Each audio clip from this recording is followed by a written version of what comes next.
let's see. So we have, let's look at this effect now. So I'll render it out real quick.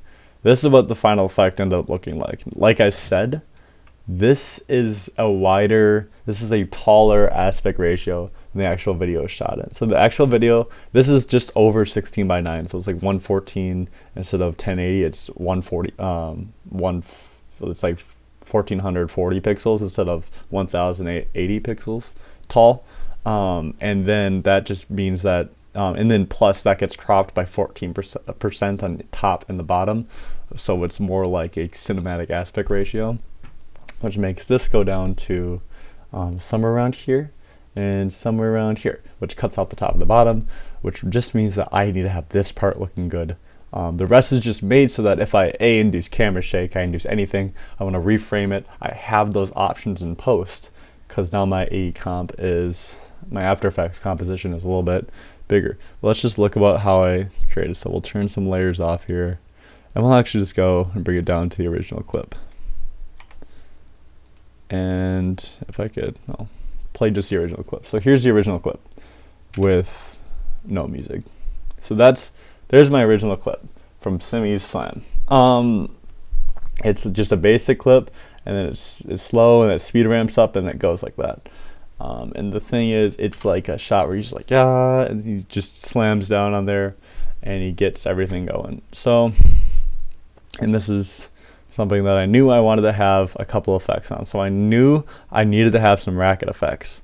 So the first thing I did there is I went and actually, if I go to, not this one, if I go to, not Roto, maybe it is this one. Yeah, so what I did first is I took these trackers, right, and I tracked his racket. I tracked the tip of his racket, and so there's the base of his racket, so this is the bottom of his racket, and then I have this one here, that's on the top of his racket. So that's track point 1, here's the other one, so here's the one on the top of his racket, and it follows his racket around. And what I did is I went and I attached those to two different nulls here, racket top and racket bottom, and those nulls move around if they can be seen here. I don't know if they're going to render actually in this part of the scene, but I tracked them to do nulls, and I added what's called I used what's called a Saber plugin. And it's very easy. This is a plugin by Video Copilot that I learned how to use, and basically what it is let's create a solid here, and all you do here is you add Saber. This is another plugin to do that. Normally I would just go up here to effects, and I would type in Saber, and I would get this little Saber guy, and I would drop that onto there, and this basically makes this little effect here. And if I click here, yeah, if I go into the layer settings here, I'll be able to adjust where this goes. So great, now I have this, but I don't want to adjust this for every frame. I want to use the track that I already made, and there's lots of different effects you can do here.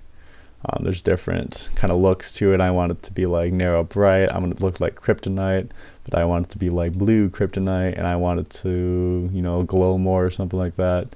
So you can do crazy effects. This is how you can make like an easy lightsaber effect. Great plugin for that. I'm using it for something different, and I'll use it twice in this.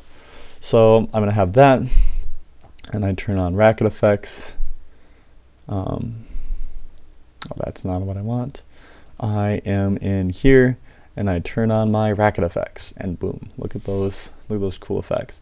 What I did here is I take, not the Roto, but I would go here, I would hit E and go into my motion trackers here, and I find, well actually no, oh, it's all in racket effects. Yeah, that's right, because it's all right here. So you can see I track this effect on here. What I did is I take these points on the core end, and I take the points from here. So I took position from both these guys, and I alt click on them, which makes me get this position thing, this position expression, right? And with that position expression, I will take up to my racket effects right here, and I will find these positions. So I will take these positions. Oh, actually, I didn't pick whip on there. I pick whipped on core start and core end. So let's just redo this one just because we're going to do that. Core start, if I do that and it's going to turn red, I'm going to have this little pick whip here. And I'm going to say that I want my core start to start at the bottom of the racket. So I'm just going to do that. And then boom, now it's locked onto where that was in the composition. And it's locked onto my 2 points of the racket. Boom, very simple. If you've dealt with this stuff before, it's very easy effect to do. And so that's how I did. That's how I'm doing all the different racket effects for this whole thing. Then I made it red, and I added some different glow, and I made it look like my other one. So another thing I did to this effect, after it being just a normal thing, is I changed the distortion amount to be a little bit higher, because it gave it these weird little let's see, what did I change it to, like 15. It ended up giving it these weird, like, maybe it was, yeah, see these little weird little like solid points where like kind of like the solid showing through a little bit. That I like that, because that looks really like cool and anime. Like this looks awesome and real, kind of like realistic and more artsy, but this kind of reminded me of the anime effects, so I bumped that up a little bit, and I got these really cool like matte finish effects around it. So after doing that, let's go back into my main comp here. After adding the racket effects on there and letting those kind of shoop down on there, boom, I was like, it needs more. Like this looks cool, right? But this needs some more like weight to it. So what I did is I went ahead. The next thing I did is actually I made a copy by hitting Control D on my original clip, just like that. And then I made this roto of it. So I took my thing, I took my layer, took my roto brush, and boom, bada bing, bada boom. We'll go here to this roto layer, and we'll see all the work we put in here. If it wants to.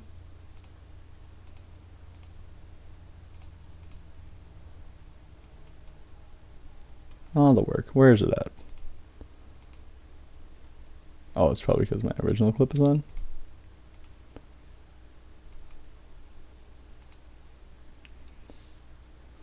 So there's that. Oh, I'm in the layer. That's why. So I'm in there. I throw up the roto, and I rotoed him out. This took a long time. This probably took me an hour to roto him out, and it doesn't look super great, but it didn't have to be perfect. The main points that I want, the hardest part was kind of finding where I wanted the roto in this racket, and then I just cut him out, basically cut him out of the frame, and now I have this cool little frame here of him only. But then I'm like, okay, now I need to figure out what I want to put in the background. So originally I might have put these anime lines there in the background, but these are like a foreground element. So I went online and I searched for anime speed effect, right? And I found this, and it's this little thing, and it's a 720p, but I'm like, that'll be fine with a little bit of blur. And this is red, and so that's the color I wanted it, a little bit of tint shift. This ended up working out just fine, and it looks something like this. This is going to render here, but this is what this effect looks like at this point, and that's great. I also blurred the edges of this so it would look like he's a little bit more into the scene, so it didn't look so like cookie cutter on the edge. After I did that, I went and changed this. So there's our original clip. There's that with the background in, and then I added some, to make it look a little bit better there, I added some red light, added some ambient light so it wouldn't be, you know, so crazy. So I brightened them up with some ambient light basically. And then I added some red light, made this a 3D layer so it got hit by the lights. I added some motion to this racket so it blurs a little bit. This is actually an effect of the normal thing, so like it makes a cool lightsaber effect if you've ever seen Star Wars. And then I added some of these clouds effect that I found online, which if you want to see what the clouds look like, they literally just look like this. They literally just like shoot by. I hit my T button, I lowered the opacity to about 12 on there, so they barely can be seen over the rest of it. And then we're looking pretty good there. I added my anime lines there as I went in every shot, just to kind of add some more depth. I wanted to add things in front of them as well as behind them, and remember that it's going to be cropped off, so you're only going to see like up to here, right? It's going to be cropped out. So this is looking pretty cool. And then I realized, like, yep, here's my first time where I need to do my CGI birdie. For this shot, it wasn't that hard. Reason being, I needed to go up, and it was out of frame, out of frame, out of frame. And actually, if you can see here, that little dot there, that's a real birdie. That's where the birdie actually is. And that's where you actually hit the birdie. So all I need to do is add a birdie there, and you can see I made it here. And I used the same saber effect. I went into my birdie, I made a saber, and I basically just made a path for the saber that went from here all the way down to here, where he would be hitting it down if he were to be hitting a birdie. And what I did is I changed the core and offset here. So if I open up these, and I go to this effect, and I go to my saber, where it's gonna end is here. So what happens is it kind of shoots and it gets bigger. I made one end of the saber smaller, and then it looks like he almost just smacks it down, and just hits it like that, and like a streak of light. It's exactly the kind of look I wanted, and I played it over a couple times to kind of mess with it and give it the right kind of speed. And this looks all fine and dandy. I mean, there's going to be audio in the video that's actually layered over that. That's like a like he like smacks it, and that comes in audio, but for the visual part it looks pretty good. The last thing I could do visually that I could think of is adding in some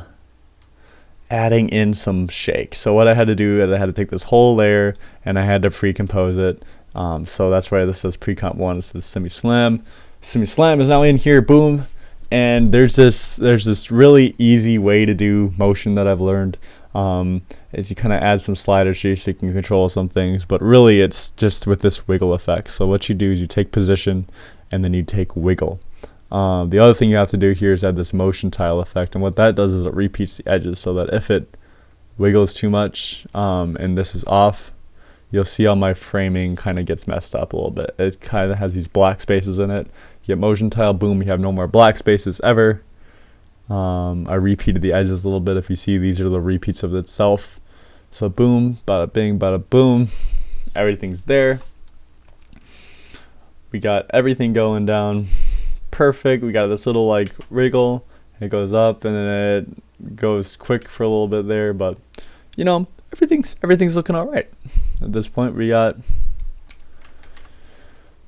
everything kind of done, and this is my last effect. So it kind of goes up. It's like, and boom, there's that effect. That took me, and this is my first one where I did the full background removal. I had done the saber effects before on a different one where I did a background removal, but this is kind of the first one with this, and I like the way the clouds kind of add that depth to it and makes him feel, the hard part is making him feel more part of the frame. So I could have done this whole thing and it would have looked really cheesy on like and on a green screen or something, and I'm like, I put in more work than that. I can make this look better. So what I did is I took that and I added the shake, I added the little blur, I added the clouds in front, things to kind of make it feel, and it still doesn't look, you know, I'm still not a professional studio, I'm just a guy doing this. This is my first project where I'm doing this many effects, but I think for, you know, for only having probably 30 hours in After Effects, this looks pretty good. You know, this looks pretty good. Like, there's some good things in here, and I learned a lot of cool techniques.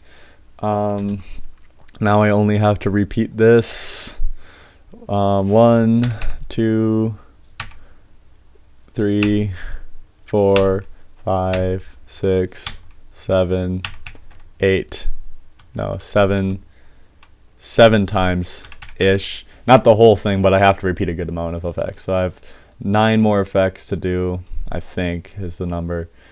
It's up or down from there, depending on if I can cut an effect or not, but we're doing all right. Moral of the story is we're learning. We're getting there. Organize your stuff. Make sure everything is in a spot. Make sure that you can keep working on it, and so you don't worry about, you know, where did I put that clip. And then basically what I do is I render that out, put the AVI right over in that effects layer, and boom, I'm done. It is 12:19 here, and I need to work on some more effects today. So I'm gonna have to stop this video and I might just upload this. This is kind of my review of what I've been working on.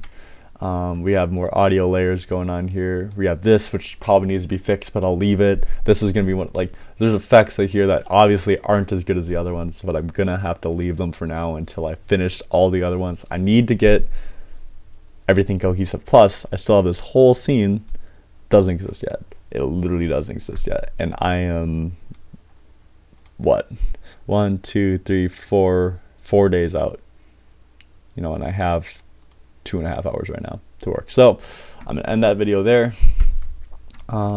That's it. If you want to follow me on Insta, my name on Insta for this project is Half a Slice, and then my personal is Brad Slice. Follow me there. I'm gonna get to work. All right.